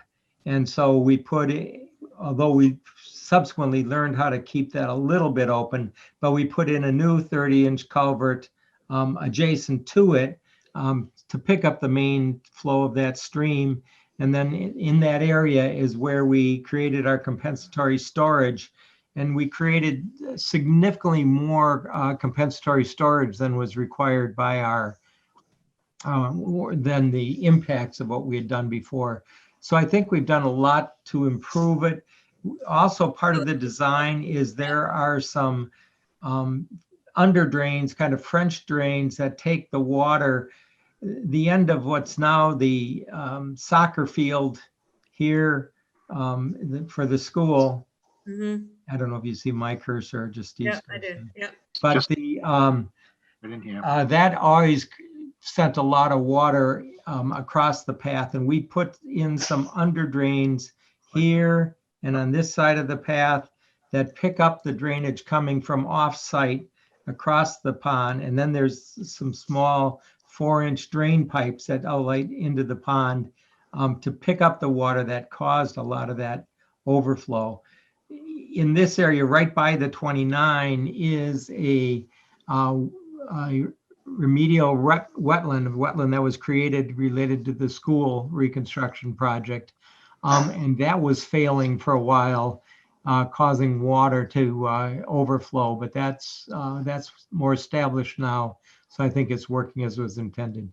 So I will work with the park department to prepare the necessary plans for a full notice of intent. We'll look at all the drainage issues again, as we had done in 2009 to pick up some of the drainage that it goes across the path. I think the primary thing is to elevate the path to the previously approved elevations and then to compact it. The path is actually two different materials. On the side, the upper part of the drawing is a compacted kind of finely graded stone dust. Right. And we did that because the flooding that occurs there is damaging to the rest of the path. About 2/3 of the path around the lower side and the west side is done with a soil stabilizer material that has actually a mushroom fungus that's in part of it that stabilizes it together. So it's more stable and it's very much handicap accessible. But we only did it on the one side of the path because the flooding on the upper part of the path would destroy that material too. So there's really two different materials out here. Our intent is to work on the entire perimeter of the path as necessary to fill puddles which occur throughout, not 100% of it, but there's puddles on the higher side too. So I think you've given us the direction we needed tonight. We'll be preparing a notice of intent. I believe we talk about using CPA funds. I think the park department has secured all the funding that's going to be required for this project. And that's why it was, we weren't looking for capital funds because we had seen it as potentially a maintenance project. But thank you for your input, and that's the way we'll move forward. Great. Peter, just one thing I was thinking about. You may need to check with DEP about that open superseding order of conditions. That may have to be closed out before you can even file a new notice of intent. Yeah, I don't know the procedure there. I don't know if you know, John, what DEP does with those, but I'll contact. Yeah, I think we'll need to do that at some point. Okay. And close that out before you can file anything new. I think that's the way it goes, John. Is that your recollection? It is, but I do not expect any resistance. I anticipate full support for that. Right. Yeah, but if it's a procedural thing that we need to go through just to keep the town in the clear, I think that's a pretty simple request. You might wonder why it took us 11 years, but. Well, we could do it easily at the town level, but I don't think we can because it's a proceeding order. It's got to be DEP. Correct. Correct. So we'll do that first. We'll file for a certificate of completion on the earlier project. We'll do our mea culpas and then work with the town on a new order. That's great. I look forward to that. Excellent. Thank you. Yep. All right. Thanks, Pete. Any other questions from commissioners or comments? Or abutters or members of the public? Hearing none, Peter, we thank you very much and look forward to seeing you back with a plan. Very good. Thank you. Great, thanks all. Now we're up to number 7, additional business. Steve? Before we move on, I just wanted to ask real quick. Did you say that Charlie Gamer was a member of the commission? No. Or was he just an interested citizen? He was an interested citizen, but he led the charge on this Turner's Pond. And it was actually much more controversial than anybody had expected. Oh, I remember. I was right when I moved to Milton. I was shocked. Yeah, so was I. But I tell you, my favorite story was somebody said we couldn't put it in there because there was an endangered species. And it was a lovely woman that said it. I said, "Oh my word, what is endangered species?" And she said, "Copperhead snakes." That's where the kids walk to Glover School. If there and snakes there, they're not going to be there long. Yeah, several of the properties on Central Avenue back right up to and close to the path there. And I think there was just some fear of too many people out there or something, but I don't think that there's been any history of any problems that I'm aware of. No, nor am I. Okay, thank you. Good night. Thanks, Peter. Nice. Thank you. Pete. So John, you were going to give a briefing on the Neponset River Watershed Association. Yes. Summer results, I guess. Yeah, Declan Devine is a member of the Watershed Association, and he gave a very nice presentation. It was about an hour or so last week on a Zoom, and I think there are about 50 people participating. And I'll give you the short version. They do regular testing of the water. They do not do regular testing of the soils on the banks, which is another issue that I can address under another additional business topic. But they measure three different categories. And I think I wrote my summary down here somewhere. They measure E. coli, and they do it throughout the year. And they had pie chart, or he had pie charts, et cetera. And, it was pretty easy to follow. And basically the river is pretty good in terms of E. coli count. It is usually safe, except after a rain. And 61% of the river is swimmable at a safe level. 23% is safe for boating, and 16% is deemed to be unsafe. So overall, you've got 84% it's safe for swimming and boating. The second measure is phosphorus, and that was poor. So we've got one good reading and one poor reading. Phosphorus historically was about, it's measured as unhealthy or healthy. And historically, and when I'm talking about historically, they're talking, 2006 to 2019, it was deemed to be 46% unhealthy. In 2020, 65% was unhealthy. And they attribute, Declan said that the scientific team attributed that to warmer temperatures and severe drought. Less water and warmer water. The third category was dissolved oxygen, and that was deemed to be okay. So we had E. coli good, phosphorus bad, and dissolved oxygen okay. Dissolved oxygen is really a function of flow, water temperature, and decomposition. And again, there was a trend in that area from 2006 to 2019 on the dissolved oxygen. 83% of the river was healthy. In 2020, 77% was healthy. So it's not a good trend, but it's still overall pretty good. There was I guess the end component was education. What can we do as individuals and certainly as a conservation commission? And there were three things. One, educate people to control pet waste. It has a huge impact because everything that goes into the street goes into the stormwater discharge system and ends up in the river. So pet waste is a huge issue. People don't appreciate that. So it's up to us, I guess, to help educate. The second thing is for those that are not on sewer and have septic system, service your septic system. That also has a significant impact. And the last component we've already addressed tonight, and that is limit fertilizer use. Those are the three big issues in the educational front. And they said you can do it individually, you can do it in schools, you can do it at Conservation Commission, but just get out there and proselytize. And that was about it. So we're good on the E. coli. Poor on the phosphorus, and okay on the dissolved oxygen. So the river is generally okay. The trend the last year or two is not good, and that may be a function of temperature and drought. That's it.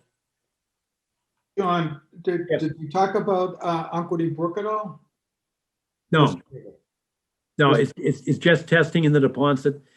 It didn't break it down as to where the discharge points were. And that's more, actually, that's almost a different issue, because a few years ago, we had a joint meeting with the select board with respect to the EPA naming the deposit as on the national priorities list. And it sounds like it's just bureaucratic, but what it means is huge money to clean up the river. So Boston did a lot of testing, less in Milton, but all of the PCBs and contaminants are pretty much upstream by the Patriot Factory and where Mother Brook comes in from Hyde Park. So there's a lot of concern there. And actually today I had a meeting with a town planner and the member of the select board about state grants for possibly dredging the Neponset River down near Milton Village. But one of the problems with dredging is PCBs. If you take up, river bottom, what is it contaminated? What do you do with it? Does it have to go to a licensed site facility? But we're looking for that. And when I say the town is looking for grant money and matching money to see if we can improve the river and the river banks. What about, the PCBs are on the other side of the dam at Baker's Chocolate, correct? Correct. There are several dams. So- What's the other one? Hutchinson Dam? Was there any discussion about dredging from the intersection of Unquity Brook and all that area? I know early on, we had a NOI from someone out there on California Ave. So Yeah. that area in there. No, there was no discussion. That's Gulliver Creek. There was no discussion, at least that I've heard of Okay. dredging Gulliver Creek. All right. The only reason I'm asking is because I'm in a little bit of a battle with the neighbors here are in a little bit of a battle with them wanting to take Algerine Corner and turn it into a retention where they're going to store the E. coli. And I think it was a chloroform or something. That doesn't sound like a good plan. No, it's to filter it in before it goes in. There's a deadhead coming down from Adams Street and along Center Street and then down Pleasant. And then right under Pleasant, there's where Unquity Brook intersects. So they want to divert it going from directly in, but then making a retention basin in that small, beautiful little park, which the neighbors are all up in arms about. But thank you for the information, because if the E. coli is good, then, they can do it with one less retention area. So that's great information. I appreciate it. Okay. What else do we have for additional business? 2 updates on projects. 33 Lincoln Street, remember the material that was placed between the property owner's fence and the brook, which is town property? Yes. That material has all been taken out of that location. We gave an enforcement order, so you may need to vote to rescind the enforcement order, John, on that.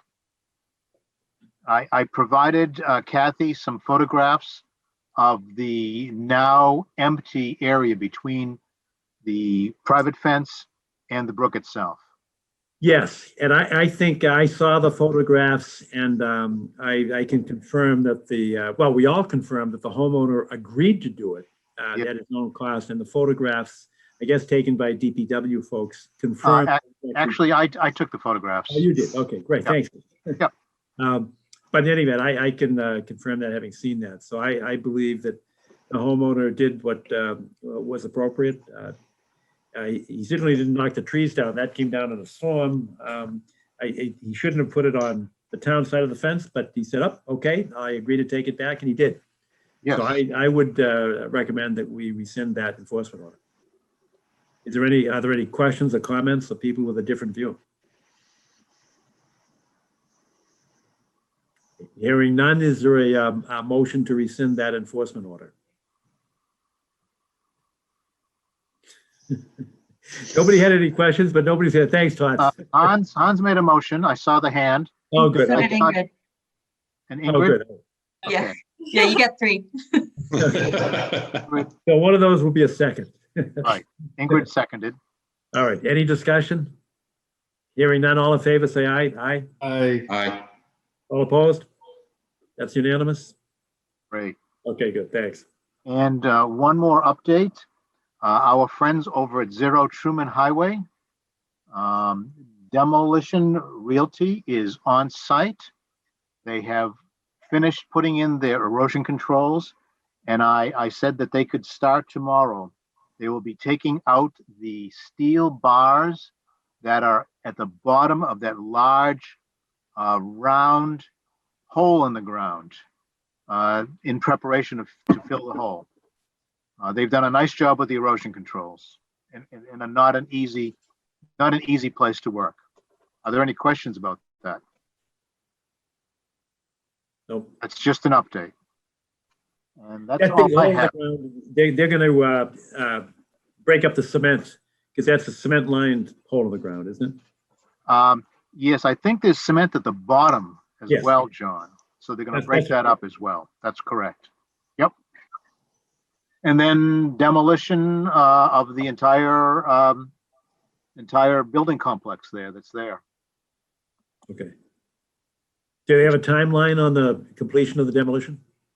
They say, depending on being able to get across the railroad line, probably the end of May. We can look forward to it. Something on that idea. That's what they said to me not yesterday, Friday. Okay. End of May. All right, good, thanks. Yep. I have Anything nothing. else? No. Anybody else for additional business? I do have one thing. I had some of my neighbors ask me about the land around Pope's Pond, particularly where the house that was recently sold on the corner, Yes. where that piece of land as it abuts the Canton Avenue and Blue, 539 Blue Hill Parkway. someone had mentioned something about it looks like there may be an attempt to put up a fence through there, and it may not be on their property. So it's something that I think might be worth taking a look at. Like I said, I haven't seen myself. It was just brought to my attention. It is, and just to give you some context, we've walked Pope's Pond so many times over the years, but on one of those occasions, it was obvious to everybody in the commission that that house, which was vacant for years, it was in foreclosure.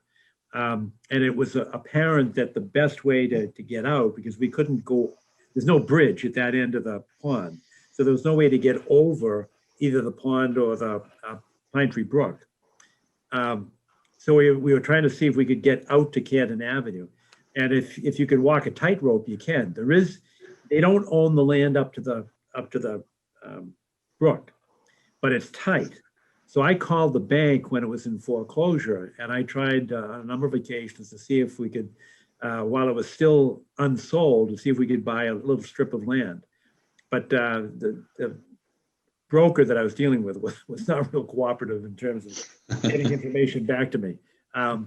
So it was never sold. And I agree. I have heard recently, and I forget, maybe last week, I heard that the homeowner was upset and was trying to block off, that public access. So I agree, Hans. I think we need to have the town, take a look at exactly where our land goes up to, because that is Conservation Commission land there. And the reason that's so important is that on the 40B project at the Ice House, when that project went to the Housing Eligibility Committee, we gave them a wish list of our concerns. And one was the ability to circumvent the pond. And as part of that concern, we thought that it would be appropriate to put in a bridge at that end. The first bridge at I guess it would be the northern end of the pond, was put in free of charge by the Northeastern Engineering Department. They provided the labor and the funds and the engineering expertise to do that. So we have been working over the last, I don't know, 5 years or so with the same department, trying to get them to build the next bridge at the end of the pond next to or closest to the Yulin Rink. The problem is they ran into funding problems at Northeastern, and about a year ago, we heard from the professor in charge that he could not get funding to do it. Nevertheless, we've been looking around for funding, and one of the potentials for getting funding is from the 40B applicant. So that, at least in the back of my mind, that would be something that would be very, very helpful to us. Because if we could get a bridge there, we would not have to squeeze by the land. It's very tight between the edge of the current owner's property and the town land. There's not, because you're at the edge of the bank, so there's not a lot of place to walk.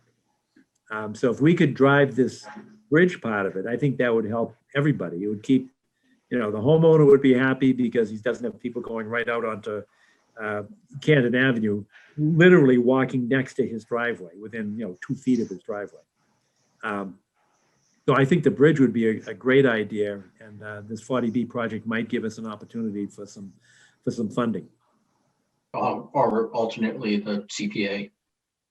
Yes, absolutely. Secondly, I don't know if you recall, but I did notice there is a paper road that's a little bit further down from there. On Blue Parkway. Yeah. Yes, there is.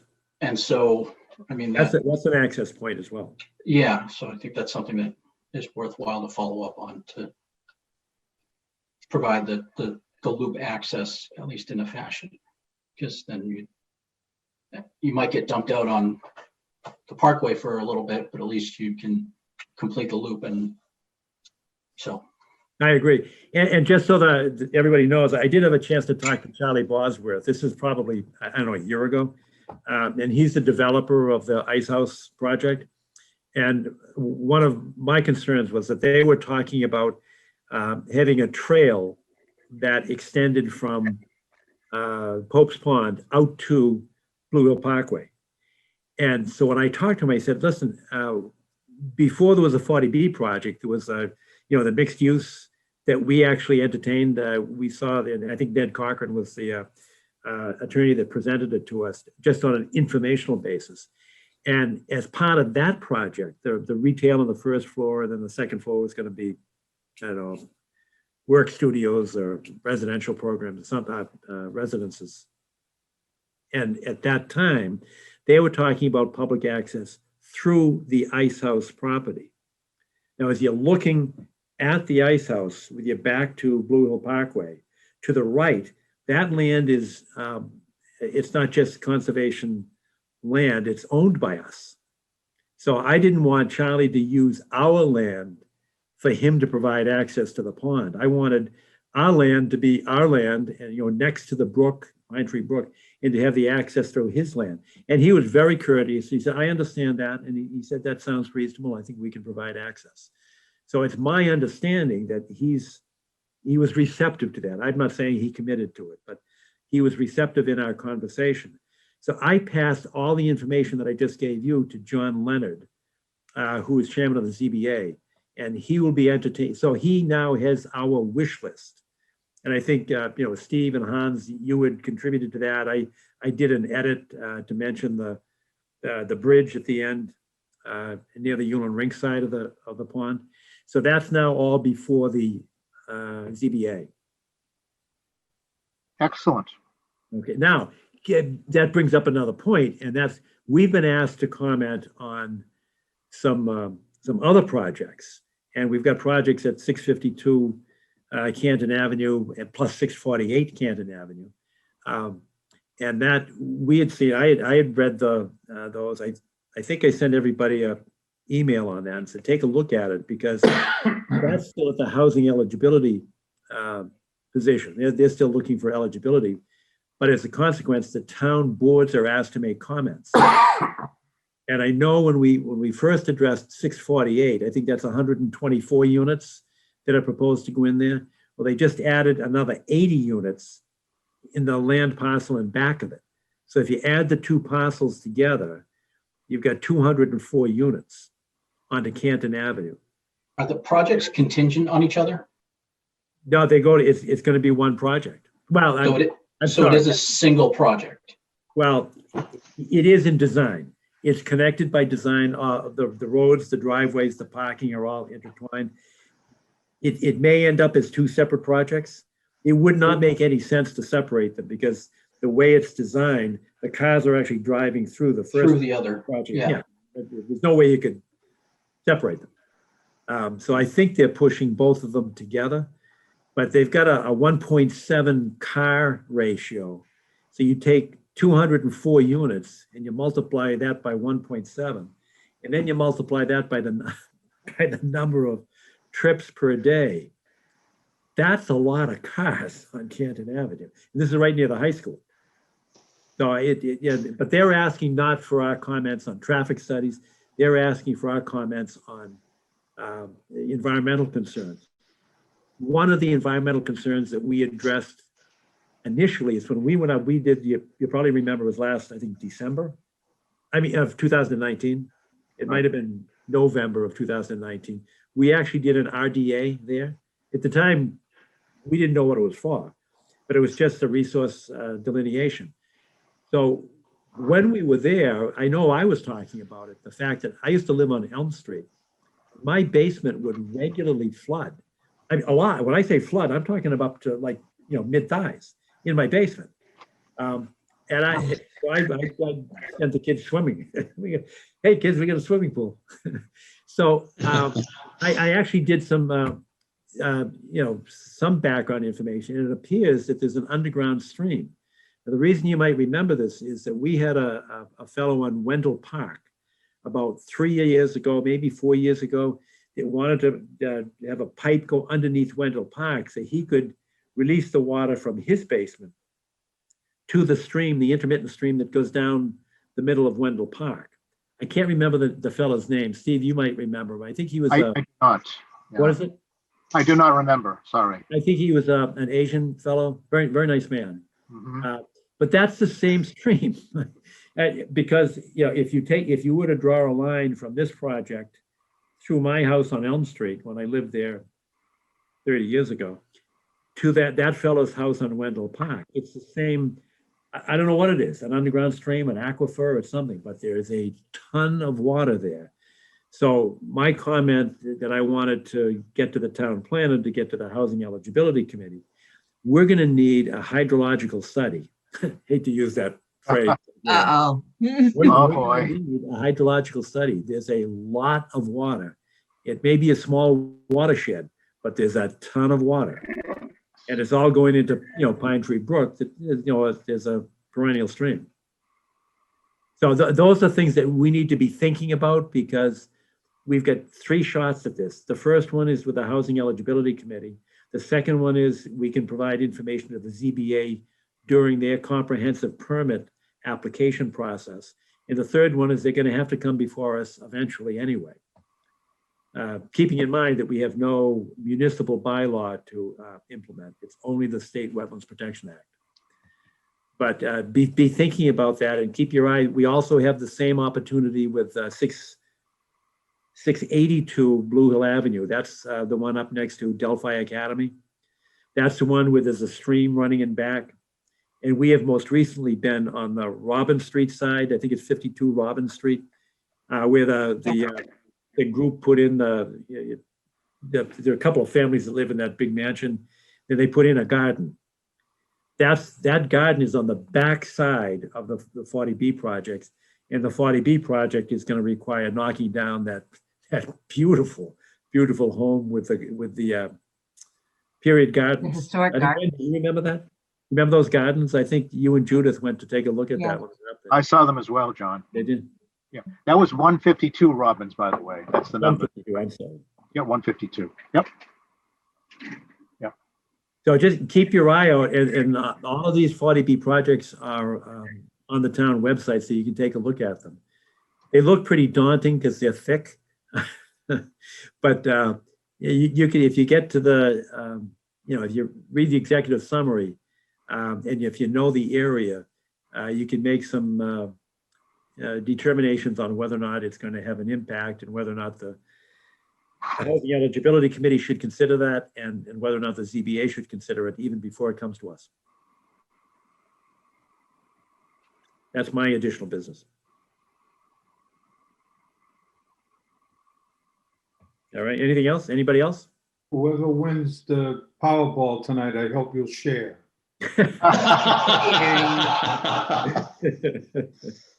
Yeah. I'm I'll not share sure with you, if I Jerry. win. I think I might win. I didn't buy a ticket, but I might win. All